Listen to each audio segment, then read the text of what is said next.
Hello, dear friends. And it's been a while, right? Inktober was pretty hectic, and I was pretty drained of creative energy afterwards. But I also have a sketchbook that needs to be flipped through, so I thought I'd share that with you guys today. So I used my Posca pens on the outside of a normal Moleskine Watercolour sketchbook.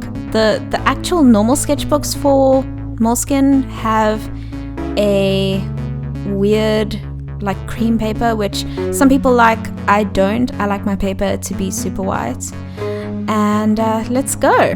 So that's my ticket from Murmansk to St. Petersburg, and I get scared with my opening pages, so I basically started with a swatch of this amazing blue acrylic and some South African stamps, which was promoting bee health and stuff. These are some swatch cards from the Jane Davenport sets, the neutrals and the brights. They're actually really nice. They're obviously not artist grade colors, but they're nice, you know. And this is where I started to take sort of a more old-fashioned sort of approach to illustration. So I was going through all my browns and mixing them and seeing, you know, cool versus warm and what I could make with my palette, because I wanted to make this little like Beatrix Potter type South African mouse and give it a Savannah, which is a very South African cider. And yeah, I mean, you can see it was based on that original illustration, but I'm really excited because I learned how to draw little mouse feet, and that made me really happy. It's the little things, guys. Excuse the pun. This guy turned into the Inktober thing, like eventually, which will be in the card above. And I really like him. He had like a little glass of bubbly, and he was very dapper. More inspirational postcards, and this is from a tea house in Cape Town, which I drew my tea while I was waiting for it. This was me doing an actual tutorial by Shurena, which I will also link below.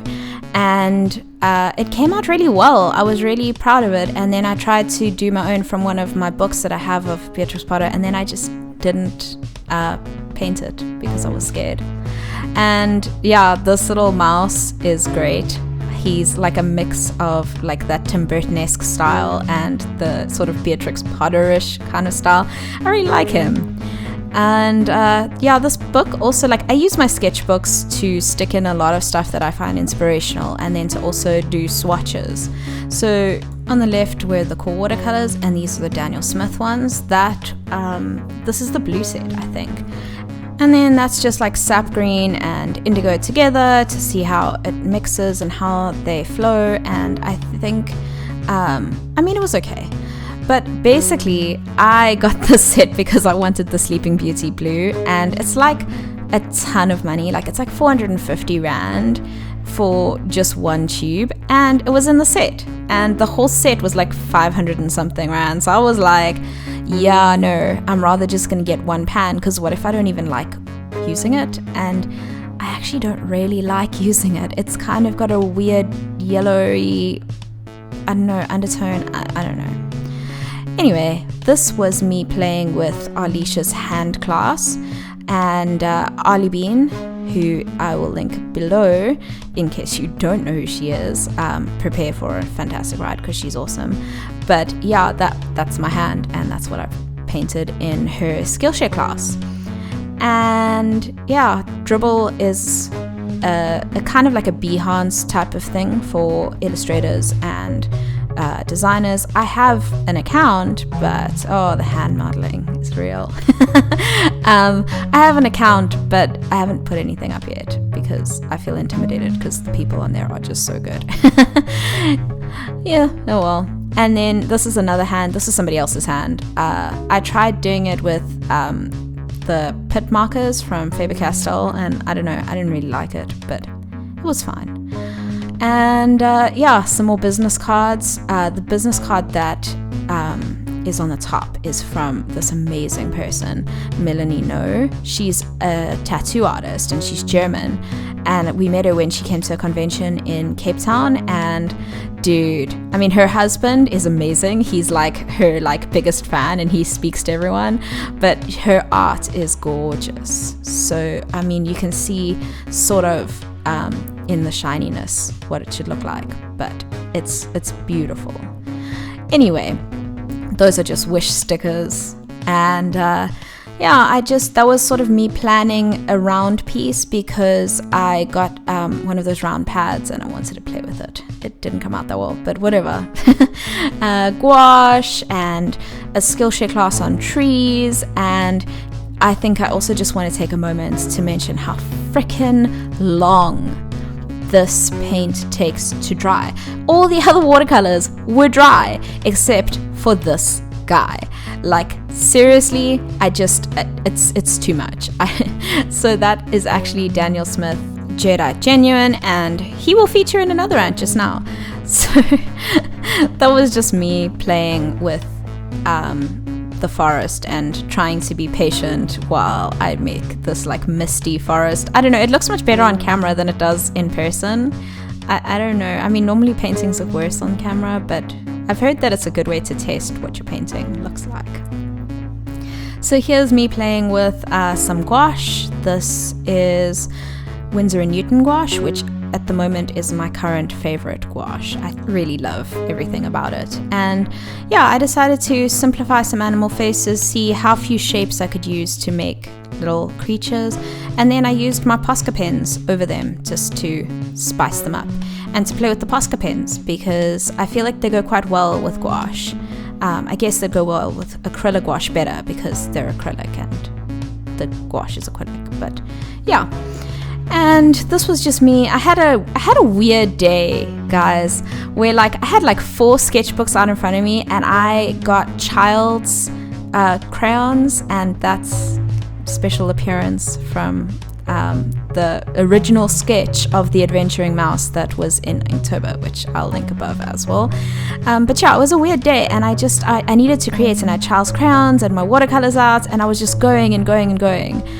And yeah, this is a scene from Cape Town. So this is me in Hout Bay, and I have a delicious beverage there, and I even wrote a quote about this beverage because I thought, when the table next to you asks what you're drinking, yeah, you've ordered the right thing. There's a, I don't know, typo or something in there, but yeah, that's just me. Yay. Anyway, that was just a value study, and I'm quite proud of it because I've never done a value study before. The houses are not in proportion at all, but hey, I like the mountain. Yeah, so that was based on Jake Spicer's book, and I really like it. I think he's really good at encouraging you. And then this is the significant other and my dog, the Suki. She'll make another appearance as well. And then this was me playing with the Faber-Castell Pitt pens again, trying to recreate the forest and see what it came out as. It was a fail, but it's fine. That's what sketchbooks are for. And then that is a ticket stub from Catherine Palace in St. Petersburg. Highly recommend, would give it 10 out of 10. It's absolutely gorgeous. And the rest of this page was dedicated to me testing the alleged waterproofness of certain inks. So this is the Noodler's Bulletproof ink, which is not that bulletproof. Yeah, I drew the flower with this, like a cosmos. And yeah, I painted with purple, and yeah, it sort of stayed, but it also sort of ran. So, and then that was the Pentel brush pen with the squidgy barrel. Like, that's definitely not waterproof at all.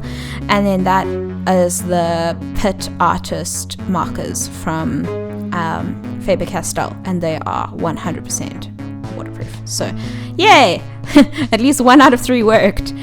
These are the giant Lyra water-soluble graphite pencils, and they're really fun. I like them a lot. It's kind of weird though. I wanted to test the difference between the 9B, which is on the left, and the 4B, which is on the right. And I thought that they would just be like darker and lighter, but it seems like one of them is warmer and one of them is cooler, which I find very strange because I would assume that the graphite they used was the same color, but I don't know if that's just me misunderstanding how, graphite works. And then this is a Stabilo pen, which is like supposed to write on all surfaces and be water soluble. It's quite a nice red. I like it. So these are exciting swatches. These are my Australian haul. So when I was in Australia, I got these colors, which are from a brand called AS, so it's Art Spectrum, and they're a uniquely Australian brand. So I was very intrigued to see what their paint is like. It's very nice. I don't think it's a fair test of what their paint really works like, because it was like all granulating mineral type colors except for that Australian gold. And then this is the Schmincare Lapis Lazuli. I was really intrigued because it's the OG ultramarine, like you have to see what it looks like, and it's okay. It requires a lot of binder to stay on the page. Like even now it's kind of grainy. You can't see any on my hands, but I can feel it. It's weird. And it also gives it a weird undertone because obviously like the yellow is there. So there's that. So these guys are great. These are Da Vinci. And I was dying to try these as well because you don't get these in South Africa. And I found the only place in Australia that stocks them by complete accident, called the Pigment Lab in Sydney. Great shop. These are Holbein, so that was exciting as well. Very exciting Australian trip. Like I didn't really care about Australia, I just wanted the art supplies. I'm just joking. Australia is an amazing country. But yeah, I also really like the fact that they have a good postal system, so I could actually post a whole bunch of stuff from Jackson's to there and actually get it when I visited my family there. So that was cool. So these are the Himi gouache, and a lot of people have reviewed these, and I just tested them in mass tone and then also in a wash to just see sort of what they would look like watered down.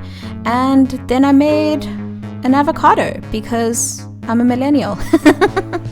And then these were eyes and lips that I never painted, and this was a bunny that I was going to paint, and then I decided just to test my fountain pens on it instead. So the under drawing is made with a green pencil, which you can see, and it goes from something I found on Pinterest to more and more my style, and then weird carrots because cool. And this was me trying to make a polar bear that was in flat planes because yeah, it didn't really work out. And this bunny is really cool. I really like it. It's gold and shiny, and I used granulating colors, which was really interesting. And also you can see that I used that Himi gouache, which has a strange matte versus shiny weird, I don't know, like some areas it's matte, some areas it's shiny. I found that cheaper quality gouache tends to be more shiny, so I don't know. And then this is a hair in the universe because I like making terrible puns. And the white is with the Posca pens because I still feel like they're the best pens to paint, to add white details with. And then this was just the life cycle of a monarch butterfly. And these are some Redbubble stickers, which I will link the things below. And the first one is Masuki, which is on my account, and it's at cost price because I believe that everyone should have a suki. And then this phrase is amazing. I swear if I only learn one phrase in your language, I will learn this phrase because I swear it's the only phrase I will ever need. And I've used it in Geneva and I've used it in St. Petersburg because when I see a Yorkie, I have to ask. I just have to ask. Yeah, Yorkies are amazing. And then there's a Mabauri Hound, which is from Dragon Age. And yeah, and then those are little feet. She doesn't quite have bean feet, but they're cute anyway. This is a little piggy, and I love this yellow so much. I'm not a yellow person. I really don't like yellow. It's like my least favorite color, and I love this yellow. So both of these are from Sennelier. The first one is Sennelier Grey, and the yellow is their Naples Yellow, which is really pretty. I wanted to get like a Davies Grey, and this was the closest one I found that was by a brand that I liked. And yeah, I think I mixed them for some reason, and I don't know. And then this is just me drawing a fox which looked like it had a stroke. I swear that the picture was right. The reference photo looked like that, but... And then pandas, because pandas. I was trying to do Denise's thing for World Watercolor Month, where you add, two animals together, and it didn't really work out. But I loved your idea.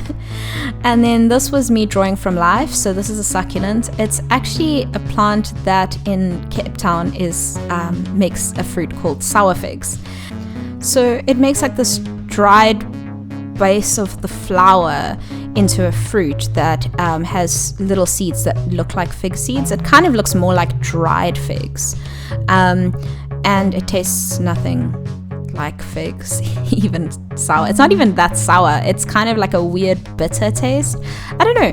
They're an acquired taste. My gran used to want them every time we came to Cape Town, and I tasted them, and they're okay, but they remind me solidly of her. So I guess that nostalgia factor is there. But I don't know. I mean, try them when you come to Cape Town.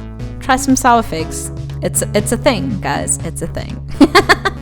Anyway, this I drew from life in the West Coast National Park, and then I drew from memory, and then I tried to draw it in a mason jar because I can.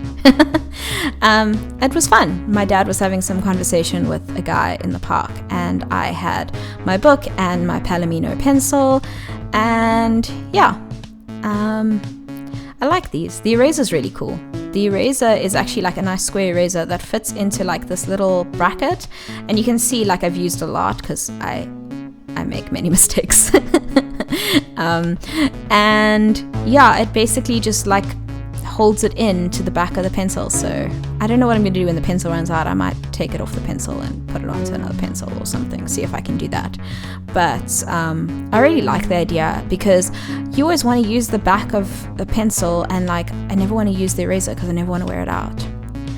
Anyway, so this is a kangaroo. So that was from Australia. Love Australian animals. So cute. So cute. And then this was an idea where I wanted to do a lagoon, which was very lifelike, and then do a origami flamingo. And yeah, I have a lot of blank spreads often in my books, because by the end of a sketchbook book, I've normally like lost interest. So yeah, I mean, I guess I have the attention span of a squirrel. What can I say? Anyway, so this spread I actually really like. This was me practicing with some colors. So I saw the lovely Eve Bolt review the pink palette, I think, from Van Gogh, and it had this amazing PV19 mixed with PBK11. And I don't have PV19, or I didn't at the time, but I do have this pink which is very similar to it. And I thought, okay, well, instead of buying a whole new palette, why don't I see what two colors that I already have look like? And yeah, I really like it. It's really cool. I'd never thought about doing that before, but it goes really well with so many different colors. So the PBK11 is a Mars Black from Schminke, and it works really, really well as a granulating agent that sort of makes a dusky color, but like doesn't really dull the actual color of the paint too much, which, I mean, I never would have thought to mix black paint with a color to make a, I don't know, new interesting color. If you have any ideas of what I could actually use this color for, that would be great. I would appreciate that in the comments below, because I really like it, but I don't really know what to do with it. And then, so I had a problem with the jadeite, right? And I decided, okay, let me see if I can mimic this color once I saw the granulation pattern that this black makes. So I took just a PG7, just a normal phthalo green, and I mixed phthalo green and PBK11, and yeah, it's not an exact match, but I know it's light fastness. I made it from 2 much cheaper paints, and yeah. And then I hoard stuff in the back. So that's a magazine article from when my grandpa went and did the World Bowls tournaments, and that was pretty cool. And then, yeah, this is just some packaging from a thing in South Africa called Art Savings Club. They're really cute. They write like a little card, and they wrote, "Dear Stevie, all great masterpieces starts with a good easel. Enjoy." The people who run it are Afrikaans, so I'm definitely gonna forgive them the little starts, which is really cute. I think it's actually quite quirky. It's a thing that happens often when Afrikaans translates to English, because start doesn't make sense based on the language. So anyway, and then yeah, they even wrote my name in cute font and everything, like handwritten on the bubble wrap. I mean, I didn't think bubble wrap could get more fun, but apparently it does. So I thought I'd just keep that because I thought that was quite cute. And that's it. That's Sketchbook. And I am feeling much better, and I will see you soon. So like, subscribe, and have fun, guys. Keep arting. Okay, love you. Bye.